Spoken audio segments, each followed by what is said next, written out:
Öeldakse, et ilu hakkab ikka seestpoolt ning me võtame ju igapäevaselt vitamiine ning ma vaatan, et meil on täna siin teemaks ühed väga põnevad kummikarud. Brigitte, mis need on ning peamine küsimus, mida nad teevad?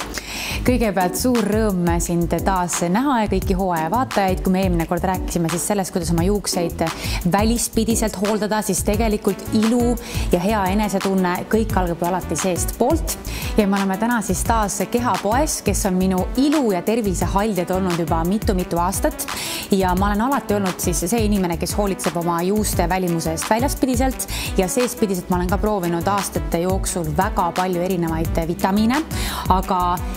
esiteks mulle meeldivad vitamiinide puhul siis viimasel ajal see, kui nad on maitsvad, nad on nagu põhimõtteliselt nagu snäki eest ja teiseks, kui nad loomulikult töötavad, see on tegelikult siin kõige tähtsam, et nad töötaksid ja kolmandaks, Ivy Bears on siis juukse kasvu kiirendavad kummikarud Euroopas, mis on top 1 kõige siis enim ostetud toode ja mulle väga meeldib, et neil on kvaliteet ja hind omavahel super heas vastavuses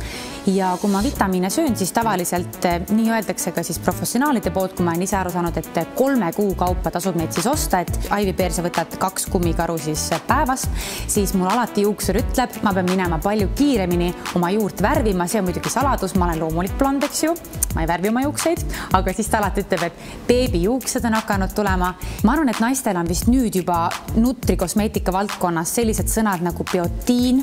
tsink ja erinevad siis vitamiinid, just B-vitamiin on see, mis on siis nii küüntele kui juustele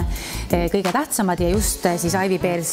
sisaldab ka neid kõiki siin erinevas koguses. Lisaks on siia pandud veel ka siis vitamiin A-d, vitamiin C-d, vitamiin D-d ja siis 16 670% biotiinist, nii et annab korraliku kiki küll. Mul oli ka rõõm proovida siis Ivy Bears Vibrant Skinni, mis on siis kollageeni hyaluroonhappega selleks, et oleks ka nägu ilus ja puhas ja ilma punnideta ja mulle need maitsevad, mulle need meeldivad ja ma olen siis Ivy Bears kasutanud üle aasta, aga vahepeal tegelikult ikkagi öeldakse, et hoia selline 1-2 kuud pausi ja ma soovitan rahakoti sõbralikkuse ja toimivuse garanteerimiseks osta siis 3 kuud korraga, ideaalne veel oleks näiteks 6 kuud korraga osta, näiteks rannaga 2 peale, siis tuleb -15% ka. Aga kui nüüd tekkis täitsa kohe huvi nende toodete vastu, kust võiks rohkem infot leida? Ja loomulikult kehapood.ee, Kehapood on ka Instagramis väga aktiivne ja minu story'st kindlasti olete ka näinud, et need on päriselt väga head tooted ja soovitan proovida, kes veel proovinud ei ole.